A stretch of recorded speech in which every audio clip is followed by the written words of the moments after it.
یک مؤسسه نظیر آمریکایی میگوید بعد از به دست نیروهای افغان گذاشتن مسئولیت تامین امنیت افغانستان در سال 2014 قلمروهای بیشتری به دست شورشیان گذشته است. سازمان نظیر امور برقرارسازی افغانستان یا سرمفتش آمریکا برای بازسازی افغانستان روز 1 فوریه با نشر گزارش گفت تا ماه نوامبر سال گذشته حکومت افغانستان نظارت بیشتر از 57% قلمرو کشور را در دست داشت که 15% کمتر از سال 2015 است. این زمان 9.2 میلیون نفر از مردم افغانستان در منطقه‌های زندگی می‌کنند که به قول بحث برانگیز است و حکومت اختیار کامل را به آنها ندارد و در این باره صحبتی داریم با ساروان اسمت، همکارم از اراضی افغانستان آزاد. ساروان، به برنامه ما خوش آمدید. تشکر. لطفاً اول راجع به جزئیات این گزارش میگفتید. در این گزارش به چند نکته مهم اشاره شده. یکی این که شما گفتین که نقاط نسبت به سال 2015 کمتر در کنترل دولت افغانستان است که فعلا میگن تقریبا 60% خاک افغانستان تحت تسلط دولت افغانستان است. و مسئله دیگر این است که مواد مخدر، تولید مواد مخدر افزایش یافته است، کشت کوکنار افزایش یافته است.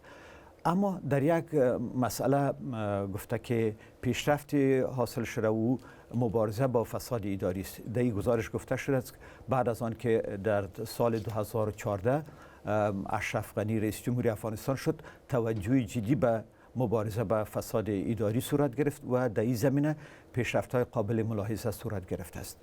و ساروان، سبب چی بود است که قلمروهای بیشتری به دست شورشیان گذشته است؟ طبعا بعد از آن که قوای ناتو از افغانستان خارج شدن در آخر سال 2014، نیروهای امنیتی افغان تحت فشار قرار گرفتند. طالبان نسبت به گذشته دست بالایی دارند به خاطر که نیروهای افغان همچون قوای ناتو از پشتیبانی هوایی قوی برخوردار نیستند. و در عین حال البته وزارت دفاع افغانستان این گزارش را نمیپذیره. اینها میگن که درست است مناطق را از دست دادیم، ولی اکثر مناطق را که ما از دست دادیم پس گرفتیم. اما وزارت دفاع که امروز ما امراشان صحبت کردیم گفتن در این گزارش که طی 3 ماه گذشته تهیه شده ما مناطق زیادی هست که پس گرفتیم، ولی در گزارش سیگار یا سرمفتش خاص امریکا برای افغانستان به او اشاره نشده.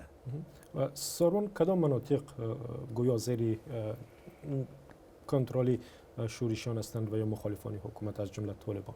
بله، مناطقی که طی سال گذشته، اگر من فقط به این اشاره کنم، یعنی در سال 2016 طالبان توانستند آن را تحت تسلط خود قرار بدهند، بیشترش در مناطق جنوبی افغانستان است، چون هلمند و اروزگان. به خصوص در این دو ولایت طالبان پیشرفت‌های زیادی داشتند. در هلمند به جز مرکز و اطراف مرکز اکثر ولسوالی ها تحت کنترل طالبان بوده. در اروزگان هم اکثر راه ها تحت کنترل طالبان است و مرکزش حتی محاصره است. تمام راه های منتهی به شهر ترینکوت مرکز اروزگان تحت کنترل طالبان می باشه. اما در برخی مناطق همان گونه که دولت افغانستان ادامه می کند، مثلا در پکتیکا، پکتیا و حتی در همسایگی شما بدخشان، مناطقی که طالبان تحت کنترل داشتن از دست دادن. البته مناطقی است که گاه دست به دست میشن، گاه طالبان میگیرن، گاه دولت پس میگیره. و سارمان، قبلا گفته میشد که گویا گروهی به نام دولت اسلامی هم در افغانستان جای پا پیدا کرده. آیا راجع به این گروه یا حضور این گروه اونجا گفته شده است که منطقه در دست این گروه هست یا نیست؟ داعش در شرق افغانستان ظهور کرد، اما در شرق افغانستان تلفات زیادی هم دید. عملیات نیروهای افغان در ننگرهار تلفات زیادی به این گروه وارد کرد. اخیراً ما گزارش‌هایی داریم که این گروه در سایر نقاط افغانستان هم ظهور کرده، از جمله زابل و غزنی. امروز ما گزارش داشتیم که در زابل این گروه جای پا پیدا کرده و افراد را جلب و جذب میکنه. اما در گزارش سیگار به طور مشخص در این مورد چیزی گفته نشده. تشکر زیاد.